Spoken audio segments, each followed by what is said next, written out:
ओम नमः सदेभ्यः। ओम नमः सदेभ्यः। ओम नमः सदेभ्यः। मंगलम भगवान वीरो मंगलम गौतमोनि मंगलम कुंद कुंदाद्यो जैन धर्मोस्तु मंगलम सर्वमंगल मांगल्यम सर्वकल्याणकारकम प्रधानम सर्वधर्माणां जैनम जयतु शासनम जैनम जयतु शासनम वन्दितु सर्वसिद्धे ध्रुवमचलमणोऽहं गतिं पत्ये मोक्षामि समय पावड़ मिनमो सुधि केवली वरिधम नमः समय साराय श्वानभूत्या चकासिते चित्स्वभावाय भावाय सर्वभावान्तरच्चिदे।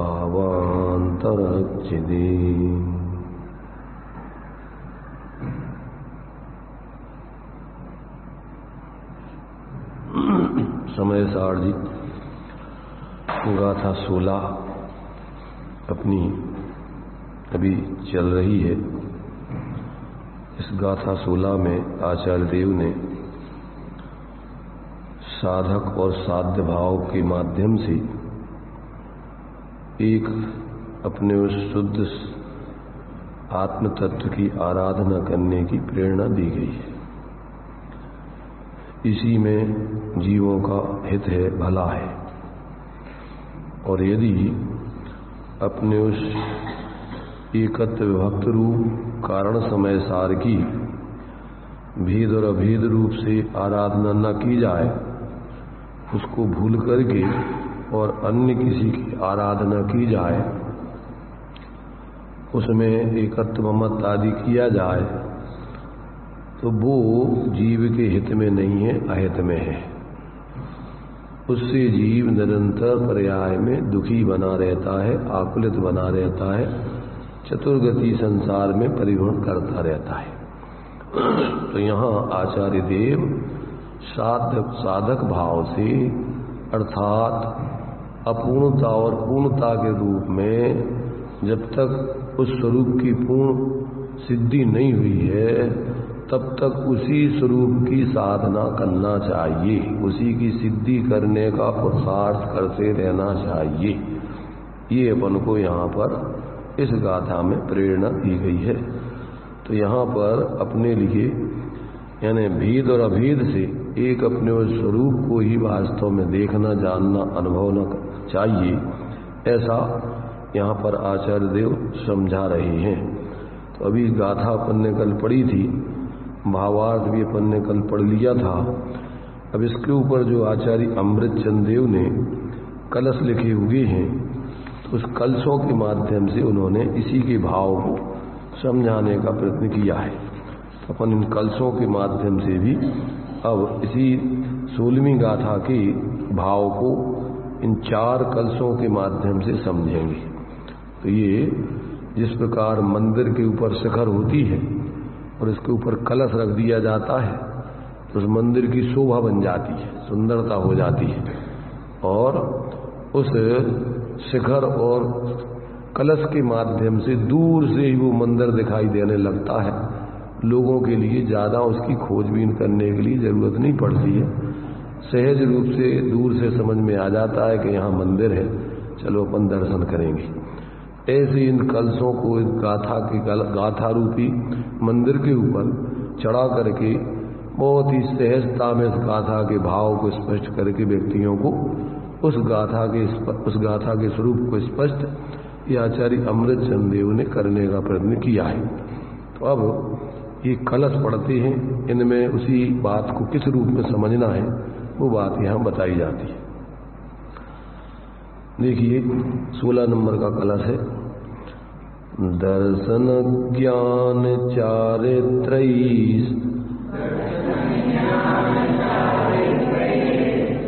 तत्वादेकत्वतः स्वयं मेचकोवमेचकाश्चापि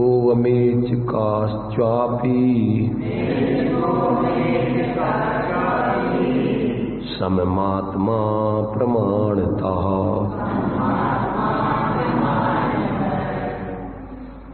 देखिए, एक एक कलश की अपन चर्चा करते चलते हैं। इसमें क्या कह रहे हैं ये कि प्रमाणतः यानी प्रमाण दृष्टि से देखा जाए तो, प्रमाण बोलते हैं सम्यक ज्ञान को। तत्वार सूत्र में अपन ने मति श्रुत अवधि मन पर्यय केवलानी ज्ञानम और तत्प्रमाणे, तो ये सम्यक ज्ञान को प्रमाण ज्ञान कहते हैं। इसके 5 भेद हैं, मति ज्ञान, श्रुत ज्ञान, अवधि ज्ञान, मन पर्यय ज्ञान और केवल ज्ञान। ये ज्ञान की सम्यक प्रकार की परिणतियां हैं।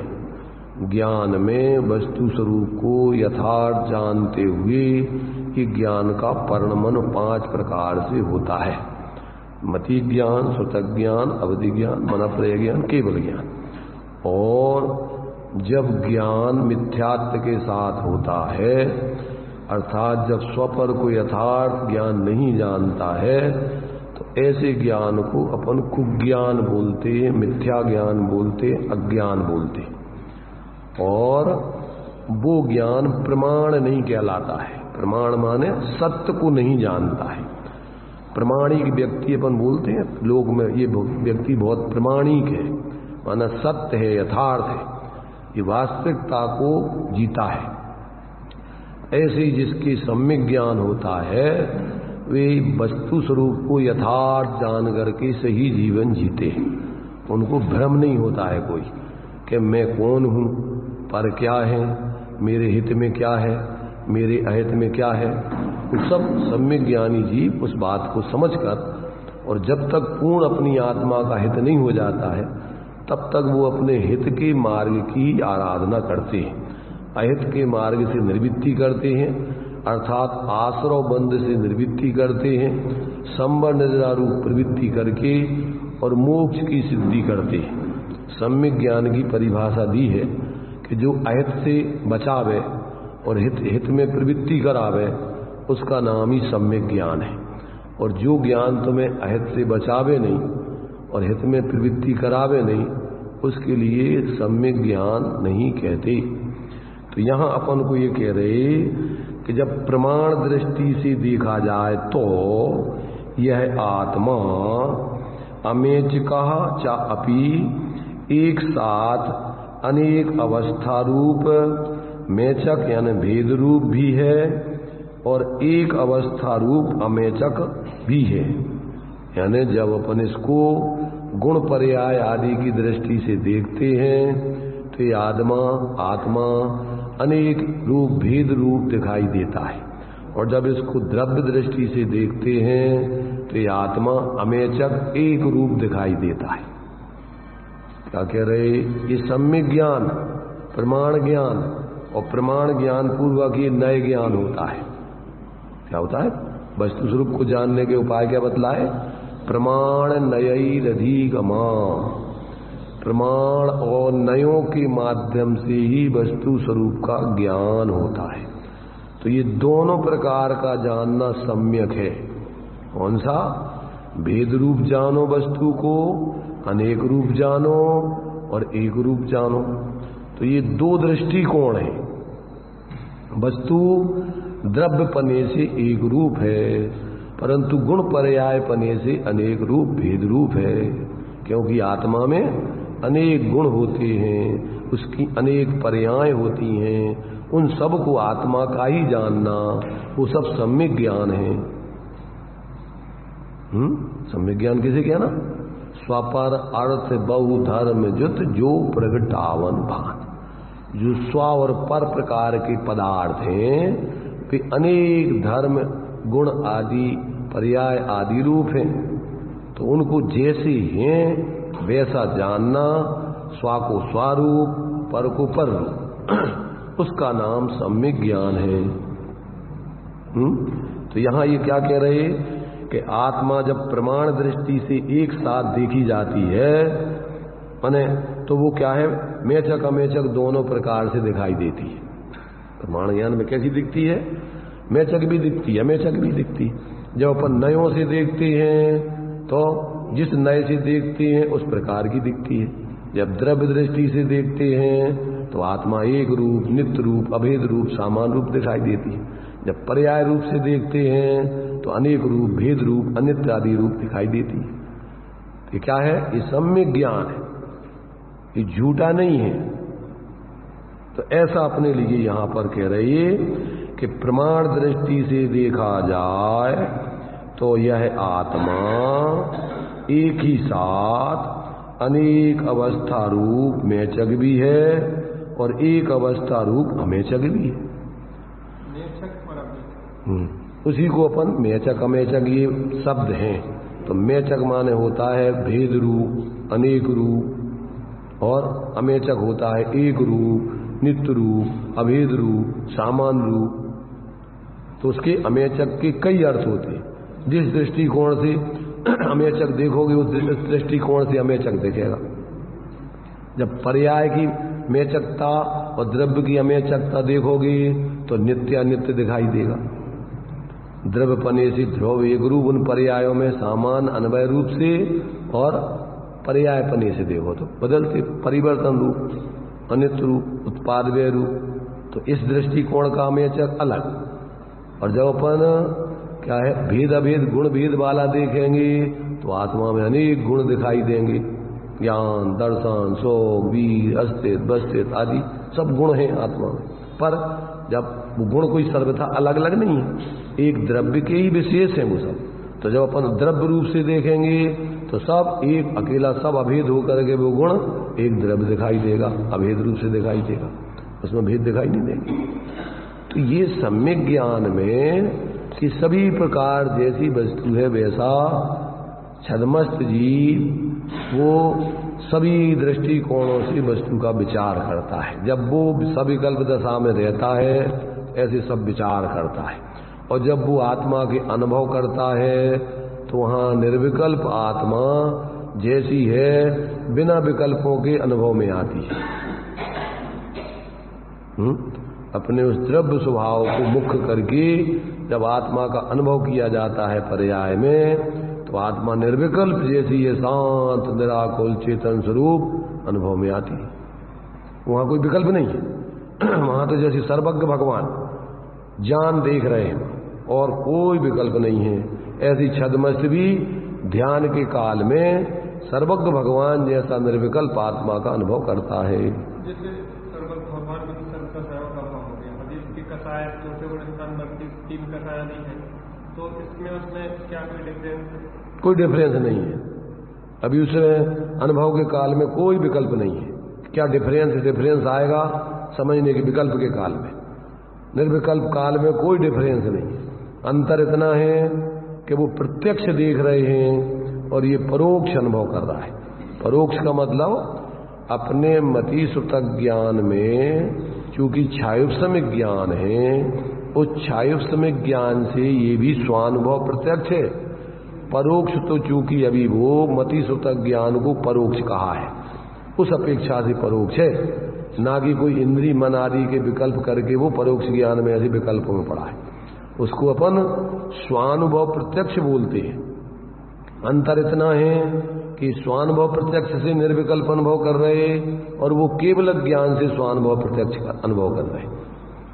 उनके ज्ञान में संपूर्ण आत्मा के प्रदेश गुण सब बिल्कुल एक साथ सब झलक रहे, और यहां तो सिर्फ उसको आत्मा का अनुभव अभेद होकर के आ रहा है, सुख शांति। अब वो केवल ज्ञान जैसे उसको प्रदेश आदि गुण आदि दिखाई नहीं दे रहे। दृष्टांत क्या दिया कि जैसे एक तो आंखों वाला मिश्री को खा रहा हो और एक बिगर आंखों वाला मिश्री को खा रहा हो, दोनों में क्या अंतर है? खाने के काल में आंखों वाला भी कोई विचार नहीं कर रहा है, मिश्री का आनंद ले रहा है निर्विकार, और बिगर आंखों वाला भी क्या कर रहा है, उस मिश्री का आनंद ले रहा है।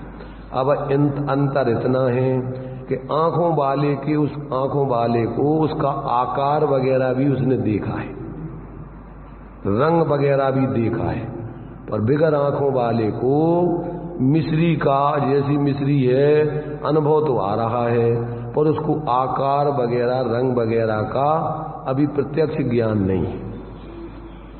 पर उस मिश्री के अनुभव काल में तो वो सब जैसी मिश्री है वैसा अनुभव में आ रही है, वो भले ही उसको आंखों के देखने वाले में उसका आकार रंग आदि देखा है, ऐसे ही केवल ज्ञानी उसको प्रत्यक्ष ज्ञान में सब कुछ देख करके अनुभव कर रहे हैं, पर छद्मस्त को वो आत्मा ऐसी प्रत्यक्ष दिखाई तो नहीं दे रही, पर अनुभव में उसमें जो कुछ है वो सब कुछ उसके अनुभव में आ रहा है। लेकिन आत्मा मनुष्य के पास मनुष्य के तो वो देखना माने कुछ नहीं, दो प्रकार का ज्ञान है। प्रत्यक्ष केवल ज्ञान में स्पष्ट दिखाई देते हैं, पर परोक्ष ज्ञान में वो ऐसे स्पष्ट केवल ज्ञान जैसे दिखाई नहीं देते। पर कैसे देखते, अनुभव में जैसा आंखों वाला देख करके खा रहा है वैसे ही बिना आंखों वाला अंधा भी उस मिश्री का पूरा अनुभव ले रहा है, उसमें कोई अंतर नहीं। क्या अंतर है? अंतर उसका कितना है कि अपन को जब लीनता आदि की अपेक्षा भेद करके विचार करते हैं तो उसके लिए पूर्ण अनुभव आ रहा है, पूर्ण। इसके लिए क्या है, लीनता जितनी कम होती है तो क्वांटिटी का अंतर होगा, क्वालिटी का कोई अंतर नहीं होगा। क्या अंतर होगा? क्वांटिटी का अंतर होगा, क्वालिटी का। उसके लिए दूसरे रूप में ऐसा समझ लेते हैं कि डायरेक्ट कोई व्यक्ति एक मिश्री को खा रहा और एक व्यक्ति मिश्री पानी में घुली हुई है और उसको पानी के माध्यम से उसको खा रहा हो, पी रहा, तो काय का अंतर रहेगा? उसकी मिठास की तीव्रता और मंदता का अंतर तो रहेगा, परंतु उसकी मिठास की जाति का अंतर नहीं रहेगा। कि जो नमक पानी में घोल के खाओ, फिटकरी खाओ, पियो और मिश्री पियो तो इनके स्वाद में जैसे अंतर है, ऐसा अंतर स्वाद में अंतर नहीं होगा। काय का अंतर होगा? वो डायरेक्ट मिश्री खाने का और इनडायरेक्ट मिश्री खाने का। पर चूंकि वो अभी क्या है, पर सापेक्ष, पर के साथ में मिश्री का अनुभव हो रहा है, पर उस मिश्री की जाति अभी पूर्ण निखालस, पूर्ण रूप में निर्दोष मिश्री का अनुभव ऐसा जैसा डायरेक्ट मिश्री खाने में मीठापन लगता है, ऐसा मीठापन आपको उतना वैसा नहीं लगेगा। परंतु मीठापन जो है, जो मिश्री का है, वही पानी में घोलने पर भी वैसे ही मीठापन इसमें आ रहा है, पर वो जैसा पूर्णता का अनुभव आना चाहिए वो डायरेक्ट जब जैसे केवल ज्ञान और पूर्ण लीनता होती है तब वैसा अनुभव आता है, वैसा नहीं।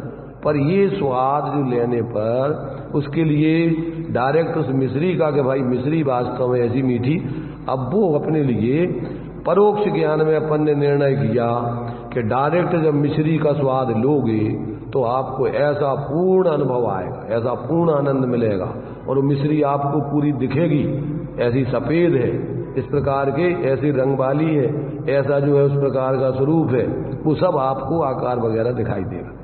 तो केवल ज्ञान में वो प्रत्यक्ष ऐसी दिखती है, और मतिसुतक ज्ञान में अभी परोक्ष रूप से वो अपने ज्ञान में तो व्याप रही है वो आत्मा, परंतु अभी क्षयोपम ज्ञान में जैसी केवल ज्ञान में स्पष्ट अनुभव में आती है वैसी स्पष्ट अनुभव में नहीं आएगी।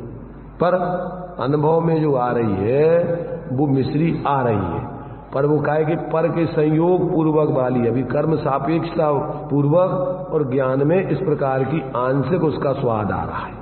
पानी में मिश्री घुलने लगी तो पानी की जगह क्या कषायों को लेने के, फिर कषायों से मिश्रित कर्म आदि का संयोग के साथ में अभी क्षयोपम ज्ञान अपने लिए जो 5 भाव बतलाए थे उसमें कौन से भाव में आता है क्षयोपम भाव?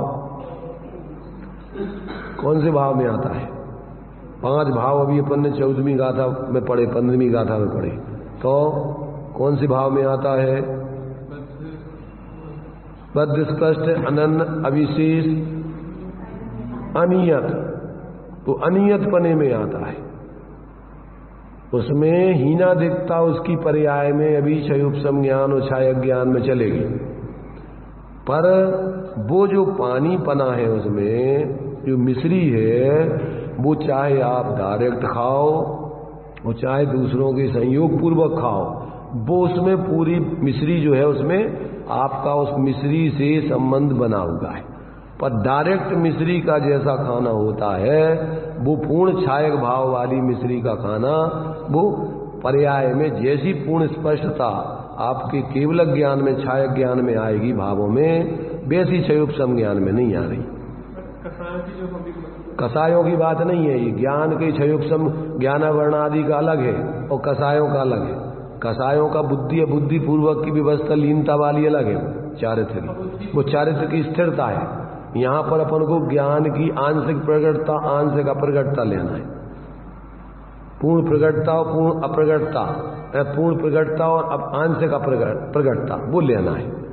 वहां पर मलिनता निर्मलता नहीं लेना है, वो स्थिरता वाली नहीं लेना है, वो दूसरा पक्ष है, वो संयुक्त में आता है, पांचवें बोल में आता है। तो अभी जो है आत्मा का जो है जैसे गर्मी पानी का उष्णता और शीतलता है, तो पानी जितना जितना अग्नि के अभाव हो जाने पर उतार देने पर धीरे धीरे जितनी शीतलता आती जा रही है वो शीतलता उसका स्वभाव है। पर पूर्ण स्वभाव जैसी शीतलता जब पूर्ण रूप से ठंडा हो जाता है वैसी शीतलता, तो वैसी स्थिरता वैसा आनंद जो चारित्र के पूर्ण मोह के अभाव होने पर होता है वैसा सुख अभी नहीं मिलेगा। पर सुख आपको कैसा, उसी जाति का सुख आपको जितना जितना कसायों का अभाव होता जाएगा उतनी उतनी निराकुलता आपके जीवन में प्रकट होती जाएगी। कसायों की भी स्थिरता नहीं हो पा रही, स्थिरता के साथ साथ सब कुछ इसमें आता है, एक एक गुण में अनंत गुणों का रूप है। दृष्टांत एक एक पक्ष को ही सिद्ध करते हैं, पर उसमें सारी चीजें गर्भित होती हैं, पर शब्दों में ऐसी सामर्थ्य नहीं है कि एक साथ सारी चीजों को बता सके। इसलिए दृष्टांत को एक देशी कथन में किया जाता है, एक ही दृष्टांत में सारी चीजें गर्भित है वैसे, परंतु अब उसमें आपके लिए अलग अलग बात को समझाने के लिए 5 अलग अलग आपको व्यवहार में भेद बतलाए। संयोग की तरफ के लिए अपने अबद्ध स्पष्ट बतलाया कि आप न बंधे हुए हो न पर से छुए हुए हो। इसके बाद पर्यायों की एक रूपता, पर्यायों में भिन्नता अनाना रूपता बताने के लिए आपको क्या दिया, अनन्नपना दिया। तो उसमें शुद्धता का भेद ही नहीं लिया, उसमें तो सब में कामन रूप से आत्मा एक ही होगी। 9 तत्वों में सब में एक ही आत्मा है, तो उसमें आपको भेद नहीं किए फिर कि पर्याय में, फिर पर्याय के ये सब भेद आगे किए। कौन से ज्ञान दर्शन आदि की क्षयोपशमता अथवा उपशम भाव आदि की, उसमें फिर अपन को एक देश पना वो शुद्धता ली उसने काय में नियत और अनियत पक्ष में। तो अब वो किसी एक एक पक्ष को स्पष्ट करने के लिए आचार्यों को 5 दृष्टांत अलग देना पड़े, जबकि एक साथ वो सब चीजें घटित हो रही हैं एक ही समय में, 5 चीजें। पर अब उसके समझाने के लिए व्यवहार में और कोई उपाय नहीं है। आत्मा शरीर आदि कर्मों से भिन्न है, उसके लिए अबद्ध स्पष्ट बतला दिया। फिर आत्मा पर कथनचित पर्यायों में एक रूप है, पर्याय नाना रूप होती, तो पर्याय फिर 4 प्रकार की होती हैं। अशुद्ध भी होती हैं, एक देश शुद्ध भी होती हैं, औपसमिक रूप भी होती हैं, छायक रूप भी होती हैं। तो उन पर्यायों को फिर 4 अलग अलग समझाने पड़ेंगे और पूरा फिर भी स्पष्ट नहीं हो पाएगा उसमें। क्यों कि नियत अनियत में आपने ज्ञान दर्शन वीर का तो ले लिया, अब उपसम भाव में तो छायक जैसी स्थिति बनती है। तब वो स्पष्ट करने के लिए फिर और दूसरा देना पड़ता दृष्टा। पानी की माने तुम्हारे से क्षयोपशम भाव के लिए अपने लिए वो तुम्हारे लिए जो मलिनता का दृष्टांत दिया है कि पूर्ण मलिनता वाले परमाणुओं को दबा दिया और कुछ परमाणुओं को वो अपने वो उसमें इतरा रहे, वो क्षयोपशमिक भाव है। और उपसम भाव में अपन ने मिट्टी को पहले बिठाल दिया और बिल्कुल छायक जैसा ऊपर पानी शुद्ध हो गया, वो आपके लिए उपसम भाव में देना है। तो अब उसके लिए दृष्टांत फिर दूसरा समझाना पड़ेगा। इसलिए ये सारी चीजें अपन को सोचो समझना चाहो कि व्यवहार में आपको सारी चीजें समझ में आ जाएं, तो कहते बिना अनुभव के आपको समझ में कुछ नहीं आएगा। व्यवहार तो एक एक किसी किसी पक्ष को अनंत प्रकार का व्यवहार है, अनंत गुण है, अनंत धर्म है, अनंत पर्याय उसकी होती हैं, एक एक भेद प्रभेद 14 गुण स्थान। तो आचार्य कह रहे तुम्हें बहुत मोटे बनाए, अगर तुम्हें सूक्ष्मता से बनाए जाएं तो असंख्यात प्रमाण गुण स्थान बनेंगे। कैसे समझोगे अब असंख्यात गुण स्थानों को व्यवहार में? कोई शब्द ही नहीं उनके बनेंगे। क्यों कि शब्द तो सीमित है। इसलिए अपन को उसमें से जितना जो बात जिस दृष्टांत आदि व्यवहार से बताई जा रही है उससे उतना समझ के मूल में तो आचार्य कह दे तुम अनुभव करो, अनुभव में सब आ जाएगा। गुण अनंत के रस सब है, अनुभव रस के माए, याते अनुभव सारी को और दूसरों ना है। और कोई दूसरा आपको समझाने का उपाय नहीं है अनुभव कराने के अलावा। तो ये सब चीजें तुम्हें अनुभव तक ले जाने की प्रेरणा देने के लिए। अब तुम सोचो कि शब्दों में ही तुम्हें सब हम अनुभव करा देवे, पूरी वस्तु बता देवे, ऐसी व्यवस्था भगवान के पास भी नहीं है। वासना चलती थी सठखंडागम की, तो पपोरा जी में कैलाश चंद जी सिद्धांत शास्त्री वगैरह चर्चा चलती थी, तो शंका समाधान का समय भी रखा जाता था।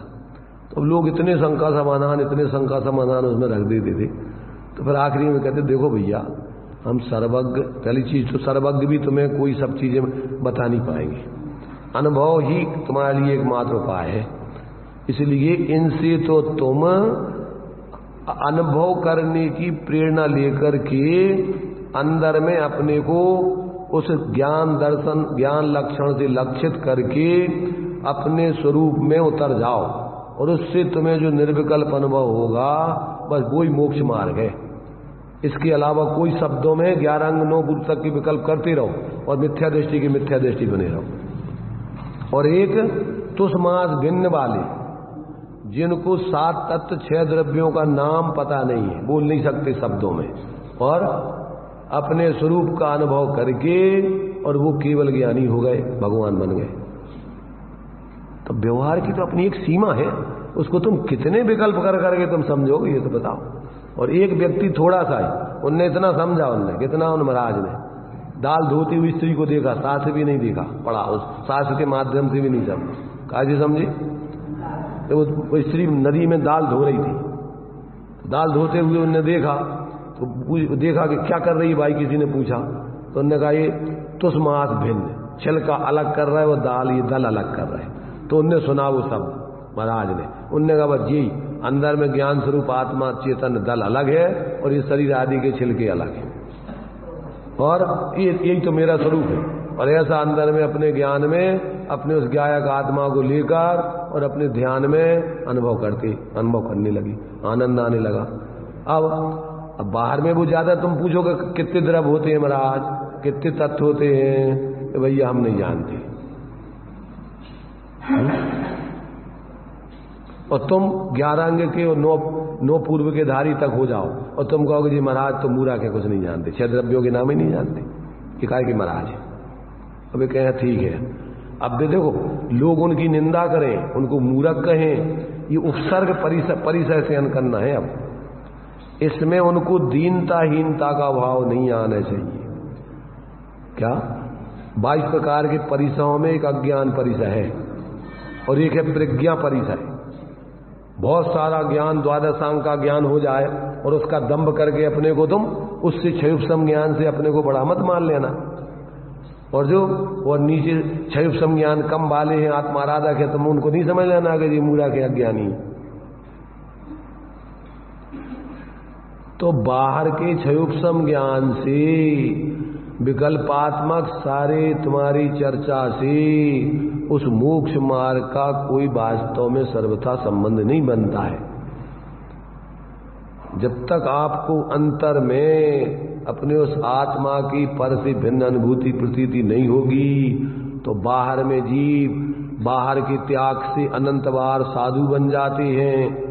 मुनि वृद्धार अनंत बार गिरेव को उपजायो, पैने आत्म ज्ञान बिना सुख लेस न पायो। ताते जिनवर कथे तत्व अभ्यास करीजिए और संशय विभ्रम मोह त्याग आपो लख लीजिए। तो बाहर में तुमने सब कुछ घर परिवार कुटुंब छोड़ दिया, चरणानुयोग के आधार से 28 गुणों का पालन भी कर रहे, पर अंदर में एकत्व भक्त आत्मा का अनुभव नहीं कर रहे। बाहर में 28 गुणों का पालन नहीं कर रहे और उससे विपरीत चल रहे वे तो अभी द्रवलिंगी साधु भी नहीं समझना। चरणानुयोग के आधार से भी वो तो वास्तव में बाई हैं। जो भगवान ने अपन को चरणानुयोग में साधुओं का स्वरूप बताया है कि 6 काय की जीवों की हिंसा से मन वचन काय 9 कोटि से विरक्त होके अपनी आत्माराधना करना, आरंभ सारंभ के कोई कार्य में नहीं लगना, बुद्धिपूर्वक।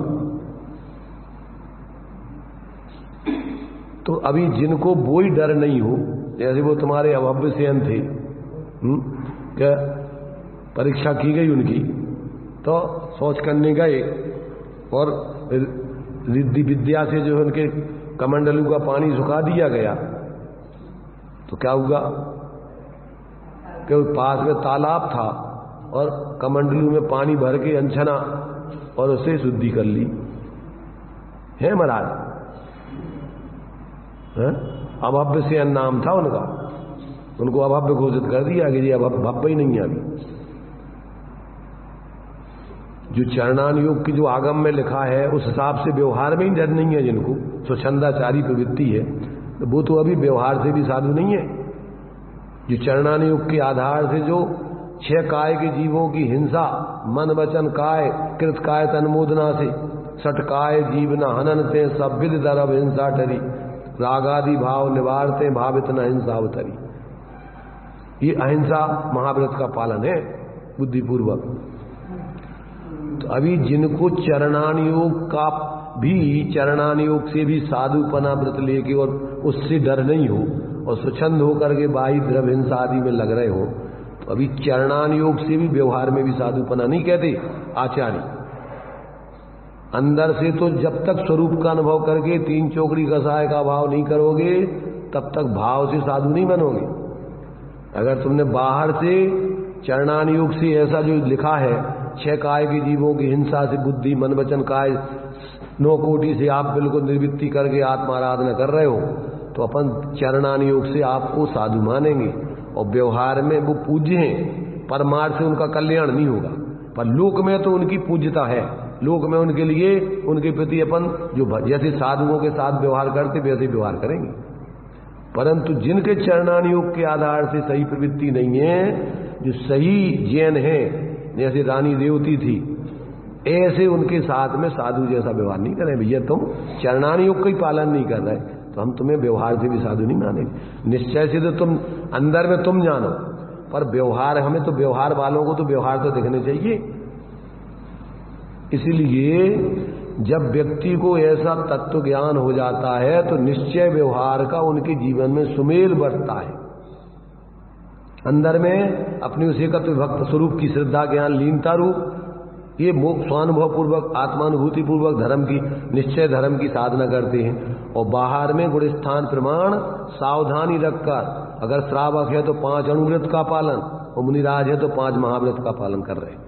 हिंसा, झूठ, चोरी, कुशील, परिग्रह 24 प्रकार का जो बाह्य परिग्रह बुद्धिपूर्वक उन्होंने सब त्याग दिया है। बुद्धिपूर्वक कोई कसाय नहीं करेंगे, क्रोध नहीं करेंगे, मान नहीं करेंगे, मायाचारी नहीं करेंगे, लोभ नहीं करेंगे। बाहर में अभी स्वरूप का अनुभव नहीं होगा तो उनकी कसाएं इतनी मंद होंगी कितनी कि 9वें व्यक्ति तक जाएंगे वो, उनके शरीर को काट दो पीट दो परंतु वो उफ नहीं करेंगे। तो ये अपन को जब तक ऐसा वास्तविक निश्चय व्यवहार का और चारों अनुयोग का सुमेल बना करके विवेक नहीं होगा, तब तक अपन अनादिकाल से मनमाने तरीके से धर्म के नाम पर जो कर रहे हैं वो आज तक उसका परिणाम भोग रहे हैं। आज तक जीवन में शांति नहीं मिली, शांति की सुख जब तक जीव को ऐसे अपने स्वरूप का अनुभव पूर्वक मोक्ष मार्ग की प्रवृत्ति नहीं होती तब तक सुख की गंध नहीं आती। पहले जो आत्म ज्ञान बिना सुख लेस न पाए, शांति की गंध नहीं आती। इसलिए वो तो जितना प्रयोजन भूत समझ करके और अपने जीवन में प्रयोग करता है। ज्यादा क्षयोपशम नहीं है, वो जरूरत नहीं है मोक्ष मार्ग। इतना क्षय उपशम होने चाहिए कि ये मैं हूं, ये मेरे से भिन्न है, ये भाव जो स्वरूप के आश्रय से प्रवृत्ति होती है ये भाव अच्छे हैं, और जो स्वरूप को छोड़ के बाहर प्रवृत्ति होती है वो कसायों की अज्ञान मिथ्या ये अच्छी नहीं है, इसमें दुख है, आकुलता है। ऐसा भाव भाषण हो गए, शब्द भी नहीं जाने, तो ऐसा व्यक्ति धर्मात्मा बन जाता है। ऐसे असंख्यातों जीव, कौन से त्रयंच नार की, ऐसे धर्मात्मा अपनी आत्मा आराधना कर रहे। क्षय उपशम ज्ञान जितना भी है उससे अपने विकल्प रूप में विचार करते हैं, जीवादिक का, सात तत्वादिक का, और ज्यादा नहीं है तो चिंता नहीं करते, आकुलता नहीं करते। अब 29 मास भिन्न वाले मुनिराज को अगर जैसे मान लो जो क्षय उपशम ज्ञान का धारी अकेला सब व्यवहाराभासी ज्ञानी अपने को समझदार पंडित सोचे कि अरे ये तो मूर्ख कुछ नहीं जानते, सात तत्वों के नाम ही नहीं जानते। जो व्यवहाराभासी जो ज्ञानी होगा ना तो वो सिर्फ अकेले क्षय उपशम ज्ञान की मारामारी में पड़ा रहता है, और वो क्षय उपशम ज्ञान से दूसरों का मूल्यांकन करता है। जबकि मोक्ष मार्ग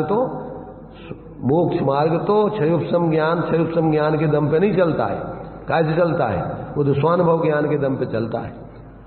तो जो अविवेकी जो क्षय उपशम ज्ञान की मारामारी में सिर्फ शास्त्र पढ़ने में लगे हुए हैं और उसी से दूसरों का मूल्यांकन करते हैं और अपने को ज्ञानी और दूसरों को अज्ञानी मानते हैं, वे भी मूढ़ हैं। समझ रहे हैं ना? जो मात्र क्षय उपशम ज्ञान की जानकारी मात्र से अपने को ज्ञानी मान लेते हैं और अंदर में वेद विज्ञान करके स्वरूप आराधना नहीं करते, ऐसे भी 11 पूर्व तक के ज्ञान ऐसे क्षय उपशम ज्ञानियों को आचार्य मूर्ख कहते हैं, अविवेकी। और जो लोग बाहर के त्याग आदि कोई धर्म मान करके और अंदर में मिथ्यात्व और कसाय आदि की निवृत्ति पूर्वक अपने स्वरूप की आराधना नहीं करते और बाहर के इस त्याग और ग्रहण में लगे रहते हैं, वे व्यवहाराभासी, वे भी मूर्ख हैं, वे भी अज्ञानी जीव है, वे कोई धर्मात्मा नहीं है।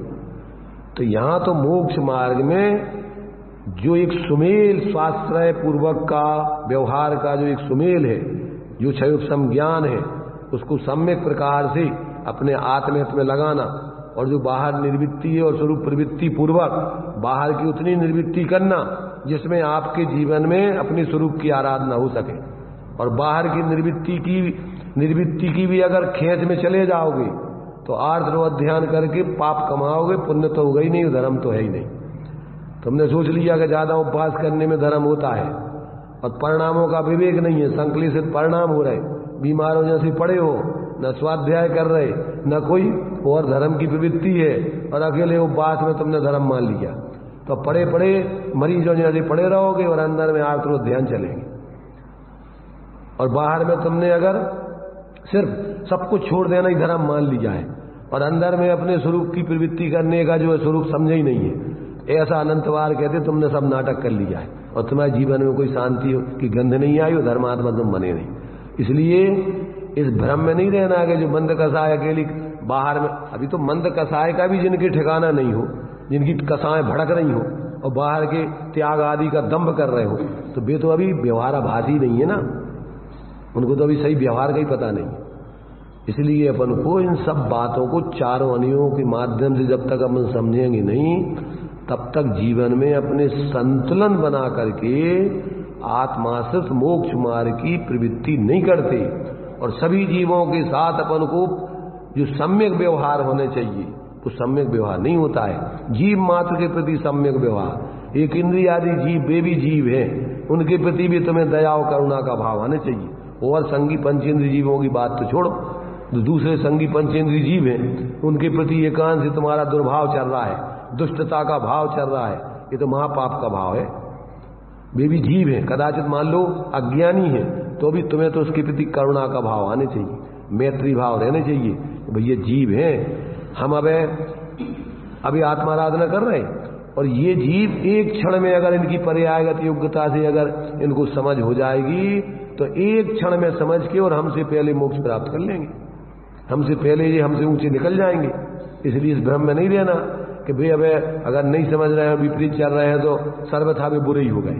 अरे वो तो उनकी क्षणिक पर्यायजन्य भूल है, वो कभी मिट सकती है, तो उनको तो तुम जीव समझ करके उनके प्रति भी पहले तो मैत्री भाव रखो, ये भी जीव हैं।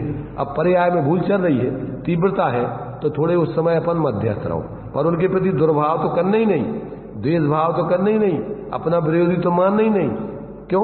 कि कोई किसी का विरोधी नहीं होता है। अपने विरोधी तो मिथ्या दर्शन ज्ञान है, अपने शत्रु कौन है? न सम्यक्त समम किंचित त्रैकाले त्रिजगत्यपि श्रेयो अश्रेयास मिथ्यात्व समम नान्यत तनुभृताम। क्या अर्थ हुआ?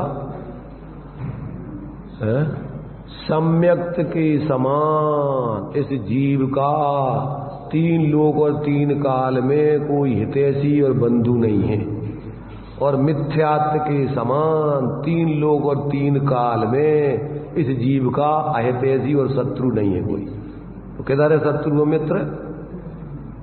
किधर है? अपने ही परिणाम, अपने स्वरूप से बाहरमुखी परिणाम, ये अपने शत्रु हैं, अपने लिए अकल्याणकारी हैं, और अपने ही अपने स्वभाव के अनुकूल परिणाम, सम्यक दर्शन ज्ञान चारित्र के भाव, वे अपने मित्र हैं, अपने हितैषी हैं। दूसरे व्यक्तियों को तो उपचार से आरोप किया जाता है, दूसरे व्यक्ति न तुम्हारे शत्रु हैं न मित्र हैं। इसलिए साधुओं को बाहर में हरि मित्र महल मसान कंचन कांच निंदन थुतीकरण अर्घावतारण असी प्रहारण में सदा संभाव। वो भैया हमारे कोई कुछ उनसे अकल्याण नहीं है। ऐसा जानकर वे अपने स्वरूप की आराधना करते रहते हैं। पाप के उदय से बाहर में अगर कदाचित कोई उनके ऊपर उपसर्ग भी करे तो वे उपसर्ग करने वाले को बुरा नहीं देखते। क्या देखते हैं वो? कि अगर हम इस उपसर्ग में जुड़कर और अगर हमने परिचय नहीं किया तो इससे हमारा कल्याण हो जाएगा। ये तो हमारे द्वारा बांधे हुए कर्म के उदय की परिस्थिति है, इसमें जिम्मेदार कोई दूसरा नहीं है। ये दूसरे नहीं है कोई तुम्हारे शत्रु, तुम्हारा ही पूर्व का बांधा हुआ कर्म बोधय में आया है, तो वे तो नो कर्म निमित्त मात्र बने हैं। तो अगर तुम्हारे लिए अगर शत्रु देखना है तो अपन ने जो पूर्व में ये कर्म पूरब किए खोटे, सहो क्यों नहीं जी रहा, अति क्रोध अग्नि बुझाए प्राणी साम जल्दी सीरा। ये ऐसा तत्व ज्ञान करके आप अपने में शांत सहज स्वरूप आराधना करते हुए जिए तो आपके कर्मों की निर्जरा होगी, संवर होगा।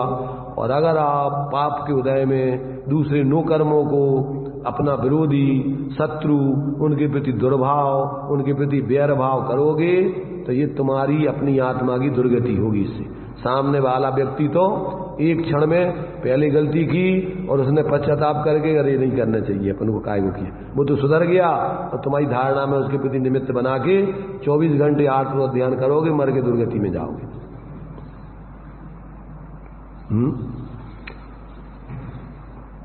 आ रहा समझ में? प्रमाण दृष्टि से देखने पर अपन को ऐसा देखने चाहिए कि आश्रव दुखकार घनेरे बुद्धिवंत तेने निर्वीरे। ये सम्यक ज्ञानी को अपने विकारी परिणाम अपने अहितकारी अकल्याणकारी दिखते हैं, उनको छोड़ने लायक जान के उनसे जैसी निर्वृत्ति हो वो करता है। इसका नाम सम्यक ज्ञान है। दूसरों की तरफ देखना, उनको बुरा मानना, उनको अपना शत्रु मानना, मित्र मानना, ये सब अपना तत्व ज्ञान नहीं है, अज्ञान है, मिथ्या ज्ञान है। अपन को क्या दिखता है? धर्म और मित्रता और शत्रुता और अपना हित और अहित कहाँ दिखता है? अंदर में दिखता है कि बाहर में? कहाँ दिखाई देता? सोचो, ये अपन को ये कह रहे ज्ञान, प्रमाण ज्ञान में सब बातें जैसी हैं वैसी भाषित होती हैं। स्वा को स्वा, पर को पर, हे को हे, उपाधे को उपाधे। ऐसा नहीं जाने तो वो ज्ञान मिथ्या ज्ञान है। पर अपने से जितने पर हैं वे सब अपने लिए कुछ ना अच्छे ना कोई अपने ही नहीं है, वो अपनों को कुछ देते ही लेते नहीं है। अपनी आत्मा तो अपनी गुण पर्यायों तक व्याप सकती है, इससे बाहर जा ही नहीं सकती, और उसमें से उसको जो कुछ मिलना है वो उसी में से मिलता है। अगर निर्विकारी रूप परिणमन करो तो आत्मा में शांति रहेगी पर्याय में, और यदि विकारी परिणमन करो तो आत्मा में अशांति रहेगी पर्याय में, दुखी रहेगा। तो अपन को करना तो ये है कि अपनी पर्याय में अनादिकाल से अपने स्वरूप को भूल के और पर में मूर्छित होकर के अपन निरंतर परेशान हो रहे। पर को तो निमित्त बना रहे हैं, पर तुम्हारा कोई सुधार बिगाड़ नहीं करता है। अगर सुधार करना है तो जिनने सुधार किया है ऐसे देव गुरु और उनके द्वारा बताया हुआ धर्म और वो जो जिनवाणी, ये तुम्हारे हित में निमित्त बन सकती है, बनाओ तो, और उन्हीं में तुम्हारी दुर्बुद्धि हो तो उन्हीं के निमित्त से तुम दुर्गति के पात्र बन सकती। जैसे राजा सेन एक सांप्रदायिक बुद्धि थी, तो उनने हमारे माने हुए साधु सही और बाकी सब साधु गलत। तो सांप्रदायिक व्यक्ति तो पक्षपाती होता है और वो अपने माने हुए कार्यों को अच्छा और दूसरों के कार्यों को, दूसरों की चीजों को बुरा। ये सांप्रदायिक बुद्धि है। धर्मात्मा व्यक्ति तो अपने पराये नहीं देखता है। जो भगवान है वो भगवान है, जो गुरु है वो गुरु है, हमारे तुम्हारे नहीं होते गुरु। जो शास्त्र है वो सबके लिए है और जो धर्म है वो सबके लिए है, वो हमारा तुम्हारा नहीं है। जैन धर्म किसका? जो धारे सो और नहीं धारे तो कल्पना करके जो मंदिर हमारा, जो मूर्ति हमारी, जो गुरु हमारे, ये धर्मात्मा का लक्षण नहीं है। गुरु वितराग सर्वज्ञ होते हैं, गुरु ऐसे ही होते हैं, वे सबके होते हैं। गुरु किसके होते हैं? देवसात गुरु किसके हैं? किसी के नहीं। देवसात गुरु जैसे हैं वैसे हैं, ऐसा श्रद्धान करना वो सम्यक श्रद्धान है उनके बारे में। और जे हमारे भगवान, अनंत भगवान, सिद्ध भगवान, कौन के भगवान? जैनों के बाप के। कौन के हैं नहीं? और जैन किसे कहना? पहले तो जैन ही की परिभाषा नहीं पता कि तुम पैदा हो गए जिस कुल में, जिस संप्रदाय में, कितने प्रकार के जैन होते बताओ? कितने प्रकार के जैन होते? श्वेतांबर, दिगंबर, 13 पंथी, 20 पंथी, निश्चय, व्यवहार, सोनगढ़िया, जयपुरिया, व्यवहारिया, ये सब प्रकार, कितने प्रकार के जैन? आचार्य कहते हैं जैन किसे कहते हैं कि जो मोह राग द्वेष को जीते, उसका नाम जैन है। ये सब मूढ़ हैं, जैन के नाम पर अपने को भ्रम से जैन मानते। जैन माने जिन्होंने, देखो, जिनके मार्ग पर, जिन्होंने मोह राग द्वेष को जीता है, जो जिनके मार्ग पर चल रहे हैं भी जैन है। तो जिन कौन थे? जिन कौन है? जिन मोह राग द्वेष को जीतने वाले अरहंत सिद्ध भगवान जिन हैं, और उनने जो मार्ग बताया है सुख शांति का शासन, उस पर जो चल रहे हैं वे जैन हैं। वे कहाँ रहते हैं? सिंगवली में। कहाँ रहते वो जैन? वो जैन चारों गति में रहते हैं। वो भाव से जैन है, नाम के जैन नहीं है।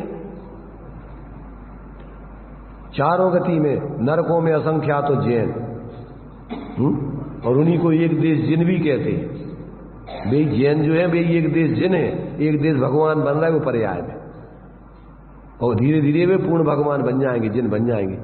जहां जो जैन भाव से बन जाता है वो ही एक देश जिन बन जाता है, और वही क्रम क्रम से पूर्ण जिन बनता है, अनंत भगवान, सिद्ध भगवान बनता है।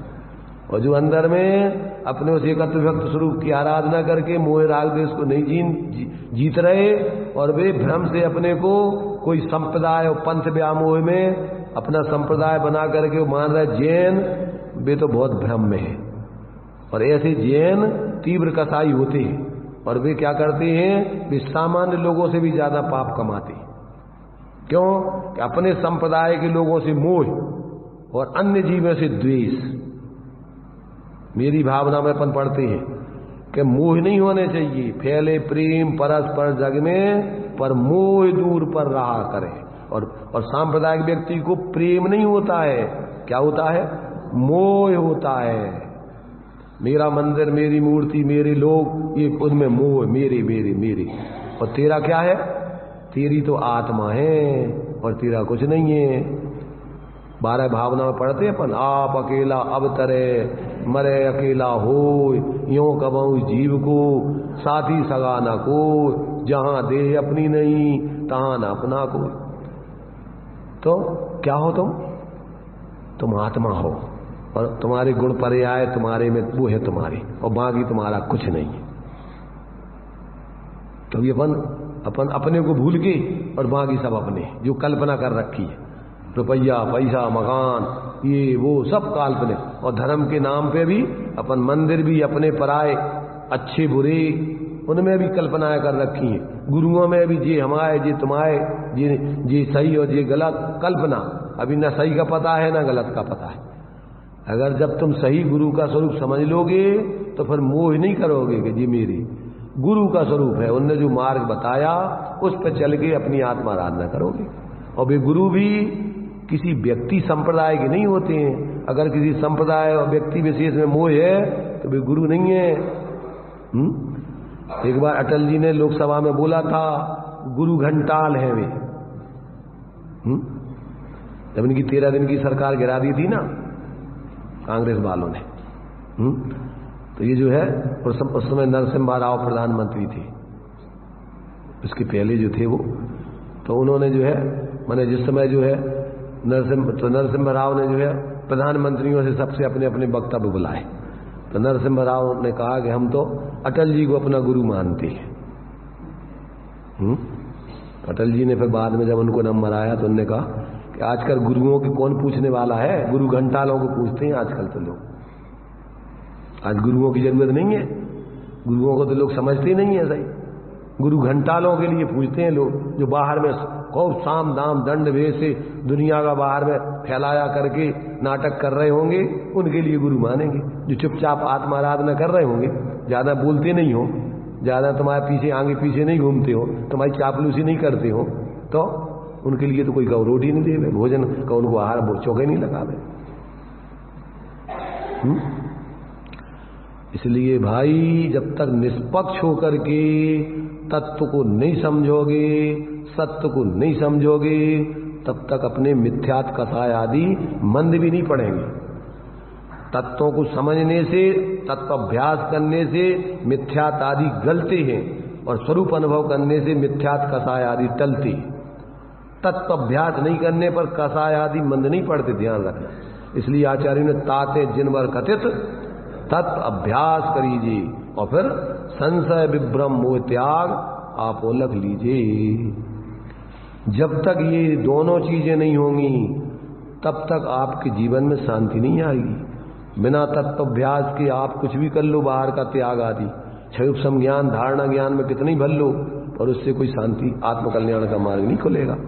इसलिए ज्यादा समझने की जगह सही समझना, प्रयोजनभूत को समझना, ये कल्याणकारी है। और ज्यादा बाह्य त्याग की जगह यथा योग स्वरूप आश्रय पूर्वक जितनी सामर्थ्य हो उतना उतना त्याग करके स्वरूप आराधना करना, बाहर के प्रदर्शन में। क्योंकि अज्ञानी जीव तो बाहर से मूल्यांकन करते हैं। एक व्यक्ति सच्चा धर्मात्मा हो, अवरत सम्यक दृष्टि हो, और वो अपने यथायोग साधना कर रहा हो, और बाहर में ज्यादा भी वो सामर्थ्य नहीं है, त्याग आदि नहीं अपनाया हो, उपवास वगैरह भी नहीं करता हो, यथायोग अपनी ईमानदारी से समय पर शरीर को भोजन दे के आत्मा आराधना कर रहा है, उसको कोई कहेंगे काय का धर्मात्मा, ये तो कुछ करते ही नहीं। और एक मूर्ख जो ख्याति लाभ पूजा के लिए 10 दिन का इकट्ठा उपवास करके और बैठा हो मरीजों जैसा, न तत्व का ज्ञान है न कुछ है, तो उसके लिए लोग जलूस निकालेंगे, उसकी पूजा करेंगे, बहुत बड़ा धर्मात्मा है। कौन धर्मात्मा लिखे बताओ? वो अवरत सम्यक दृष्टि जो ईमानदारी से अपनी आत्मा आराधना शक्ति प्रमाण भी त्याग नहीं कर सकता है, तो वो अपनी शांति से जितना हो सकता है उतना निर्वृत्ति लेकर और अपने स्वरूप की आराधना कर रहा है। और एक जिसको न तत्व का ज्ञान है न आत्मा का ज्ञान है, और बाहर में ख्याति लाभ पूजा के लिए बाहर में उसने खूब त्याग आदि करके दिखा करके और अपने लोगों को धर्मात्मा दिखाना चाह रहा है, तो सामान्य व्यक्ति क्या करेंगे? सामान्य व्यक्ति उसकी पूजा पाठ, उसका जुलूस निकालेंगे और बड़े उत्सव मनाएंगे, और इस व्यक्ति को कहेंगे अरे काय का पागल है, तो कुछ करते धरता नहीं। पर सम्यक दृष्टि को लोक भय नहीं होता है, लोग क्या कह रहे हैं ऐसा समझ के वो यदवा तदवा प्रवृत्ति नहीं करेगा कि भैया ये समझते नहीं है, भोले जीव हैं, इसलिए कोई बात नहीं, कहते रहो, पर हम अपने सही मार्ग से च्युत नहीं होंगे। उसको साथ भय नहीं होती। सबसे पहला लोक भय क्या होता है? लोग क्या कहेंगे। अब लोग क्या कहेंगे, तुम तो कुछ भी करते रहो, लोगों को तो कहना ही है, वे नहीं कहेंगे तो ये कहेंगे। गलत लोग अगर तुम्हारा समर्थन करेंगे तो सही लोग कहेंगे कि ये आदमी पागल है, ये कुछ नहीं समझता, डर करके सत्य बात को नहीं समझ के जबरदस्ती उनके कारण, मूर्खों के कारण लगा रहता है, तो उसकी गधे बाप जैसी दशा हो जाएगी। गधे बाप बेटा और गधे जैसी दशा होती। लोग तो तुम जो भी करोगे वो कुछ ना कोई कुछ कहेगा ही कहेगा। अब तुम्हें क्या करना है इसमें? तुम्हें क्या करना? लोग तो कुछ ना कुछ कहेंगे, तुम कुछ भी करो तो भी कुछ कहेंगे, वो तो लोगों का काम है कहना। अब तुम्हें क्या करना? तुम्हारी बात नहीं कर रहे हम सभी हम तुम्हारी बात नहीं, बिल्लू की बात नहीं कह रहे हो। हम तो सामान्य कॉमन बात पूछ रहे हैं सबके लिए कि अगर लोग कुछ कहते हैं, तुम जो भी करते हो, तो तुम्हें क्या करना चाहिए उसमें से। हम तो सामान्य बात, निर्णय की बात कर रहे हैं कि अगर लोग, तुम जो भी करोगे लोग तो कुछ ना कुछ कहेंगे, तुम्हें क्या करना चाहिए। ये निर्णय होना चाहिए ना कि लोग तो जो भी कहें, पर जो सही है, सत्य है, यथार्थ है, हम तो उस पर चलेंगे, उसको करेंगे। लोग जो कुछ कहते रहे, हमें उसकी चिंता नहीं। ये विवेक है। और जैसा लोग कहें, जैसा किसी ने, उसने कहा कि ये कैसा मूर्ख है, बताओ, बाप को गधे पे बिठाए है और बाप गधे पे बैठा हुआ, मैंने बाप जो है गधे पे बैठा है, तो वो कहेंगे ये बाप कैसा मूर्ख है, बेटे को चला रहा है बेचारे को, और ये गधे पे बैठा है, बाप बैठा हुआ है। अब बाप ने सोची कि चलो यार, अपन जो है अब ये लोग कह रहे हैं, चलो अपन उतर जाओ, इसको बिठा लो, उसको बिठा दिया। ये बाप कैसा मूर्ख है, बेटे को तो गधे पे बिठाया, वो खुद पैदल चल रहा है। अब उसने कहा ये यार अपन ऐसा करो, 2 जने बैठ जाओ, 2 जने बैठ जाओ। 2 बैठ गए। कैसी पागल है बेचारे, गधे को मारे डाल रहे, दोनों ही बैठे उस बेचारे छोटे से मुख गधे पे, बोले नहीं जाओ। तो फिर क्या करा, अरे चलो अपन 2 जने उतर के चलो पैदल। तो उन्हें तो कैसी पागल है, गधा साथ में लिए डाले, पैदल चल रहे। तब क्या करना? अरे भाई, पिताजी कमजोर हो, वृद्ध हो, तो उनको बिठा लो, कोई कुछ भी कह रहा हो उसकी चिंता नहीं। बच्चा कमजोर है, छोटा है, बाप बड़ा है, तो उसको बिठा लो। अब दुनिया कुछ भी कह रही है, कहने दो, अपन को जो उचित है वो करो।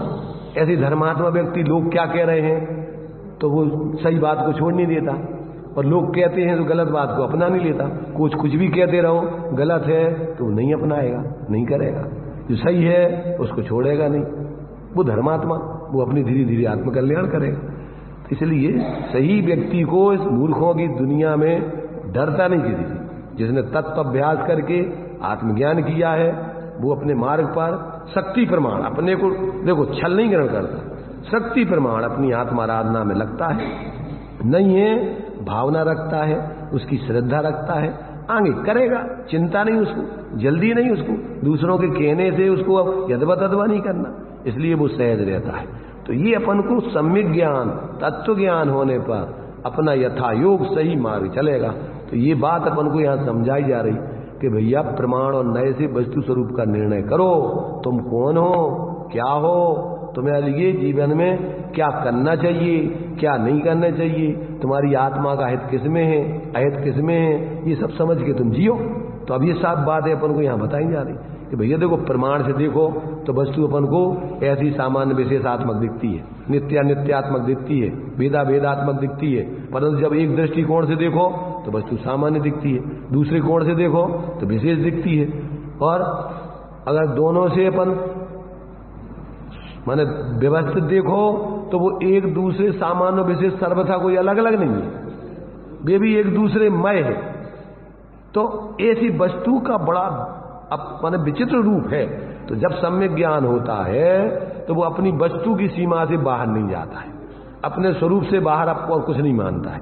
अपने गुण पर्यायों में सामान्य अपना स्वरूप रहता है। तो आत्मकल्याण करने के लिए चूंकि पर से तो अपने को भिन्न जानता है, और अपने में भी जो अभी पराश्रय से अभी गुणस्थान प्रमाण अस्थिरता चल रही है, तो उसको दूर करना है। तो अपने उस एकत्र भक्त आत्मा के अवलंबन करके और विकल्प तोड़ते हुए धीरे धीरे स्वरूप में स्थिर होते जाओ। तो उससे पर्याय में वीतरागता बढ़ती जाएगी और निर्विकल्पता बढ़ती जाएगी। धीरे धीरे पूरा पराश्रय छूट जाएगा और पूर्ण पर्याय में स्वाश्रय वृत्ति प्रकट हो जाएगी। तो वो तुम्हारी सम्यक दृष्टि से लेकर आगे के गुणस्थानों की वीतराग दशा और फिर अनंत सिद्ध दशा पर्याय में अपने स्वाश्रय से प्रकट होकर आत्मा पूर्ण निराकुल सुखी हो जाएगी। यही बात अपन को यहाँ बता रहे कि प्रमाण से देखा जाए तो यह आत्मा एक ही साथ अनेक अवस्था रूप मेचक भी है और एक अवस्था रूप अमेचक भी है, दोनों चीजें दिखाई दे रही। अब दर्शन ज्ञान चारित्रयी तृत्वात्, क्योंकि इसे दर्शन ज्ञान चारत से तृप्त माने तीन पना है, और स्वयं एकत्वता, और अपने एक द्रव्य स्वभाव से देखो तो ये एक रूप भी है। तो अब ये भेद अभेद वस्तु में स्वयं है।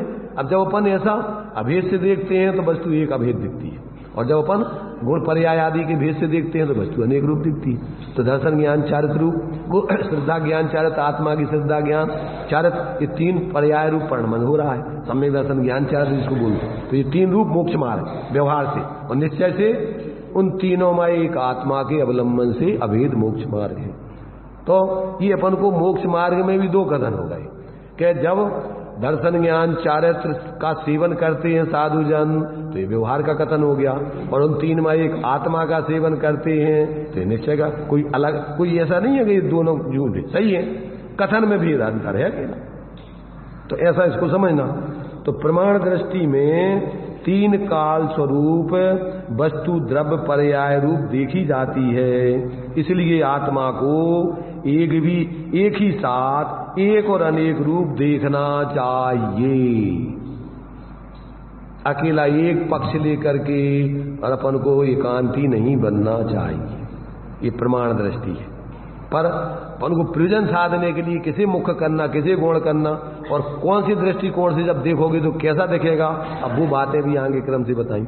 अब ये समझ ले अपन, तो अपन किसी प्रकार अन्यथा तो सोचेंगे ही नहीं। पर से अपना हिताहित तो अपना है ही नहीं। अपना हिताहित तो अपने गलत सोचने से, गलत प्रवृत्ति से है, और अपना हित अपने सही सोचने से, सही प्रवृत्ति से है, सही जीने से है। तो अपन सही जिएंगे, कौन क्या कह रहा है उस पर ज्यादा ध्यान नहीं देंगे, और उसके कारण से प्रभावित नहीं होंगे। क्योंकि लोक में व्यक्ति ज्यादातर अपने लिए तो करता ही नहीं है, ज्यादातर तो क्या पूरा सब पर के दृष्टि से करता है। कपड़ा पहनता है तो किसके लिए? अच्छा दिखना चाहिए, अपने लिए उपयोगी है कि अनुपयोगी है इसके लिए नहीं। ये जितनी डिजाइनें हैं फैशन, ये अपने शरीर के स्वास्थ्य की दृष्टि से है कि सिर्फ अकेले अच्छे दिखने के लिए? पैसा ज्यादा काहे के लगते हैं? रंग रोगन के, फैशन के कपड़ों के?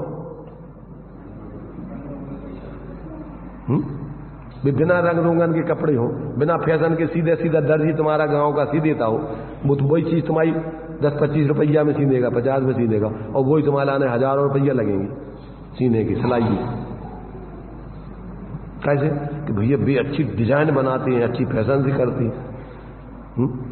सीधे साधे अपन जो है बढ़िया नहाओ धो और बढ़िया सात्विक तरीके से, तो अपन बढ़िया सुंदर हो गए, और अपन ब्यूटी पार्लर में चले जाओ। कितने पैसे लगेंगे अपन को सुंदर बनने में? और सुंदर बनोगे कि असुंदर हो जाओगे? लीपा पोती कर कर आगे वो तुम्हारे ऊपर, तो असुंदरता हो जाएगी कि सुंदर हो जाओगे? तो नकली जीवन में सारी समस्याएं हैं। असली जीवन जीने में तो अपन कोई झंझट ही नहीं है।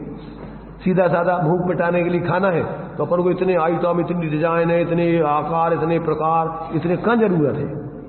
पहले अपन देखते थे जब भोजन वगैरह में ज्यादा है ज्यादा अपन को लड्डू, नुक्ती अथवा बर्फी या एक आध मिठाई फिक्स उतनी थी, इससे ज्यादा आवाज तो स्टाइल लगती है।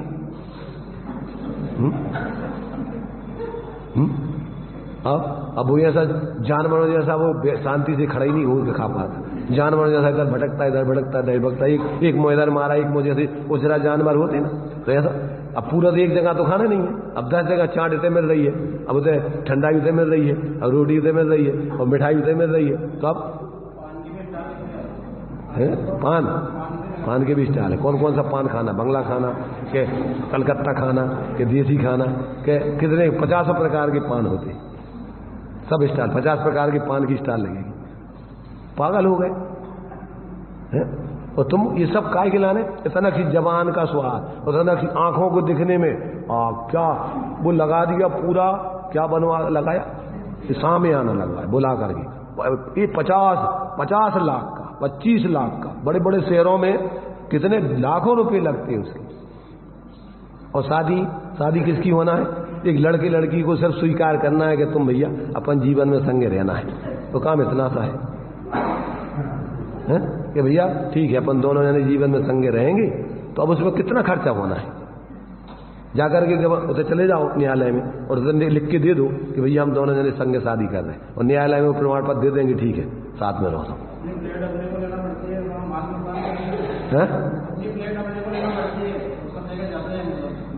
क्या लेना पड़ती?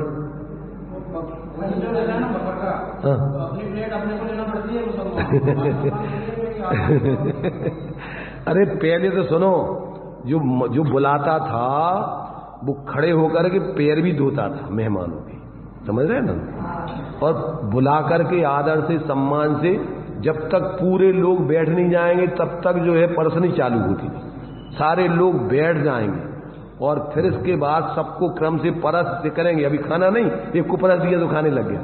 सारे लोगों को जब तक पूरी परस नहीं हो जाएगी और जब तक मालिक कह नहीं देगा कि भैया भोजन शुरू करो, बिना इच्छा के उसकी इच्छा के वो बिना कहे भोजन कर रहा है, चोरी है। उसको तो देखो उसने सामान सब रखा था कि हमारा सब सामान उठे, और तुमने एक चीज खा ली, बाकी चीजें भारी पड़ी रही उसकी। तुमने चोरी की कि नहीं, बेईमानी की कि नहीं की उसके संग? उसका भाव नहीं था कि हमारी ये चीजें एक चीज सब लोग खा जाए और बाकी चीजें पड़ी रही में सड़े हमारी। अरे पहले बड़ी शालीनता थी, आदरपूर्वक लोगों को कहते थे वो कि भैया हाँ अब आप भोजन। और जब तक अगर भोजन करने वाले भी, अगर कोई एक व्यक्ति भी भोजन कर रहा है तो वो ऐसा नहीं कि भोजन करके मुंह उठा के अपने उठ खड़े हो गए। वो बेचारा, उसको मान लो उसकी भूख ज्यादा है, उसको मान लो भोजन ज्यादा लगता है, तो तुम उठ जाओगे तो उसकी तो बेइज्जती होगी, जो कैसा भोजन भट्ट है, कितना खा लिया, तो बेचारा खा ही नहीं पाएगा समझ से। इसलिए झूठे थोड़ा थोड़ा, ऐसा नहीं कि अपन बैठ गए अब इंतजार कर रहे हैं कि जल्दी कब खावे जाओ, उसको भी ऐसा नहीं हो महसूस कि जो सब खा चुके, धीरे धीरे खाते रहेंगे कि चलो भैया ये भी बेचारा खा ले, इसकी भूख मिट जाए। इतना अनैतिक पने का जीवन है वर्तमान में, इतनी तीव्र कसाएं हैं कि अभी तो पुण्य बंद भी होना बहुत मुश्किल है। धर्मात्मा पना तो निष्कसाय में होता है। इसलिए भाई थोड़ा अपन तत्व को समझो, वस्तु स्वरूप को समझो, तो अपना व्यवहारिक जीवन भी बहुत शालीन होगा। अपन किसी जीव के प्रति स्वप्न में भी कोई गलत सोच नहीं सकते।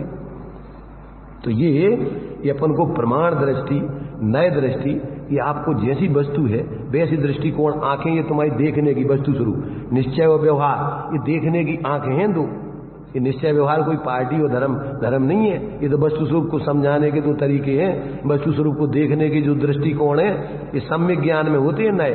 मिथ्या दृष्टि के एकांत होता है, एक नए से वस्तु को मान लिया, दूसरे से नहीं माना। सम्यक दृष्टि को निश्चय व्यवहार दोनों एक साथ प्रकट होते हैं, प्रमाण ज्ञान में होती, सम्यक श्रोतक ज्ञान। और जिसके अंदर अभी एक अकेला एक पक्ष है तो वो तो एकांगी मिथ्या दृष्टि है। इसलिए जैसे संयोग को संयोग, भेद को भेद, विभाव को विभाव, स्वभाव को स्वभाव, नित्य को नित्य, अनित्य को नित्य, जैसा जो है वस्तु सबको वो सब जानना, इसका नाम सम्यक ज्ञान है। और उसमें अधिक प्रयोजन साधने के लिए अपन को किसको मुख्य करना, किसे गौण करना, अब ये सब कलाएं अपन को आचार्यों ने बताई हैं इसमें। अब ये जब तक नहीं सीखो और अपन ने बस मुंह छेड़ते हुए घूम रहे, ना कछु अक्षर, न ज्ञान, न कछु ज्ञान। धर्म का आवास आधा जानते नहीं। 6 द्रव्य 7 तत्वों की पूछो तो वो पता नहीं है अभी अपन को। और तुम कौन से तत्व हो, कौन से द्रव्य हो, तुम्हारा क्या स्वरूप है, कोई मतलब नहीं। हमें क्या है, हम सब जानते हैं। क्या जानते हो तुम सब? क्या जानते हो? कि तुम गलत हो, हम सही है। क्या जानते हो? हम जो कर रहे हैं वो सही है और तुम जो कर रहे हैं वो सब गलत। जो सांप्रदायिक व्यक्ति होता है उसकी जो कुछ भी वो कर रहा है वो सही और बाकी सब गलत। अरे भाई समझ जाओगे तो गलत तो कोई दिखेगा नहीं तुम्हें। और मान लो मैंने व्यवहारिक दृष्टि से सम्यक ज्ञान में कदाचित ये समझो कि भैया ये सत्य नहीं समझी, परंतु उनके प्रति द्वेष बुद्धि दुर्भाव तो होगा ही नहीं। भैया ये भी जीव हैं, कभी भी समझ सकते हैं, उसमें कोई अकड़ने की क्या बात है। क्योंकि आत्मा पर्णमन स्वभावी है, आत्मा ज्ञान का पिंड है। आज नहीं समझ रहा है, आगे समझ सकता है। तो उसमें अपन को धारणा बनाने की, दूसरों के प्रति एक दुर्भाव करके और एकदम एक आंगी व्यवहार करने की क्या जरूरत पड़ रही। अपन को तो प्रति क्षण सजग रहकर कि भैया सब भावना ये कि ये भी सब समझे, आत्मीयता रख के यथायोग उनके संग व्यवहार करो। तो ये जब तक अपन को वास्तव में सही धर्म का बोध नहीं होता और सही अपना सानिध्य नहीं होता, सत्संग का बहुत जीवन में प्रभाव पड़ता है। जैसों की संगति करोगे वैसा जीवन में तुम्हारे विचार और जीवन बनता है। ध्यान रखना, श्रीमद जी ने तो जो गांधी जी के गुरु थे उनका तो एक मूल वाक्य है, सत्संग ही सर्व सुखों का मूल है और कुसंग ही सर्व दुखों का मूल है। अगर खोटों की संगति करोगे, अज्ञानी जीवों की, सांप्रदायिक व्यक्तियों की, तो उनके सानिध्य से तुम्हारे जीवन में भी विकृति आएगी। और सानिध्य व्यक्ति देखो अपनी रुचि अनुसार करता है। तुम्हारे सानिध्य से व्यक्ति को पता पड़ जाएगा कि व्यक्ति किस रुचि वाला है। उसके मित्रों से पता पड़ता है कि व्यक्ति कौन से स्वभाव वाला है। क्यों? कि उसी जाति का मित्र बनाता है जैसा उसका स्वभाव होता है। गंजेड़ी भंगेड़ी है, सवारी कबाबी है, तो अपन देखो गंजेड़ी भंगेड़ी जाएंगे, कहा भैया कोई है पीवी वालों, जैसे मान लीजिए अपन देखो जो भी धार्मिक दृष्टि से भी अपन जैन है तो भैया तो कोई है जैन मंदिर, वो तो ढूंढेंगे अपन, कोई है तो जैन तो अपन वो ढूंढेंगे। और जो जैसी जाति के होंगे, अब सांप्रदायिक बुद्धि वाला होगा तो अपने अपने संप्रदाय के लोगों की बात करेगा। कहा भैया तो निश्चय वाले हैं कौन, ये तो निश्चय को कोई है, ये तो कोई व्यवहार के लोग हैं, ये तो कोई उनको मानने वाले हैं। अरे किनको मानने वाले? सत्य को समझ करके तो सब जीव है। अब उसमें क्या है, मूर्खता से अगर तुमने कोई सांप्रदायिक बुद्धि बना ली तो तुम धर्मात्मा हो ही नहीं, तुम्हें क्या दम है। इसलिए सम्यक दृष्टि विवेकी व्यक्ति को किसी पक्षपात में, संप्रदाय में, व्यक्तिवाद में नहीं पड़ता। वो तो अपनी आत्माराधना करता है, सामान्य रूप से सबको जैसे जानता है, जीव को जीव जानता है, अजीब को अजीब जानता है।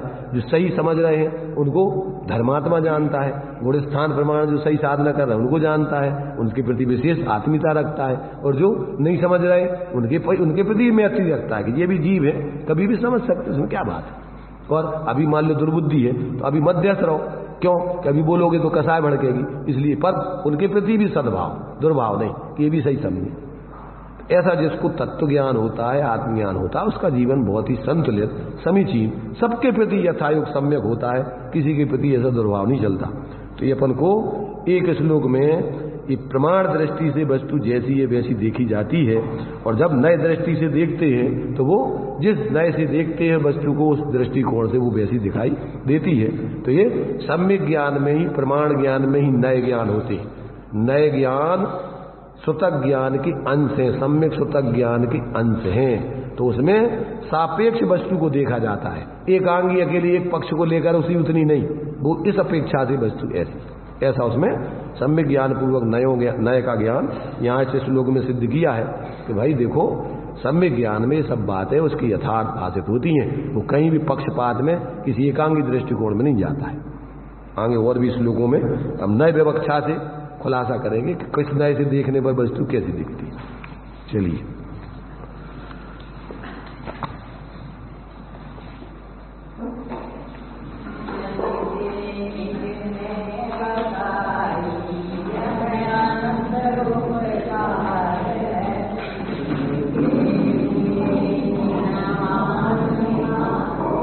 वंदे नासते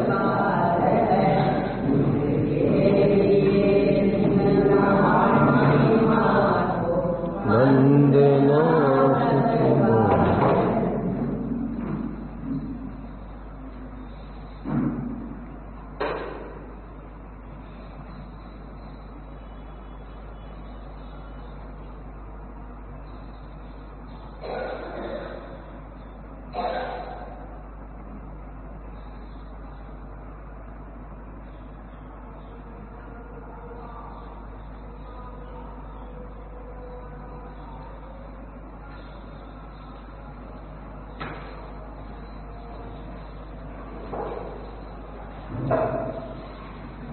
द्वादशांग जन्माणी माता की, पंच परमेष्ठी भगवानी तो की।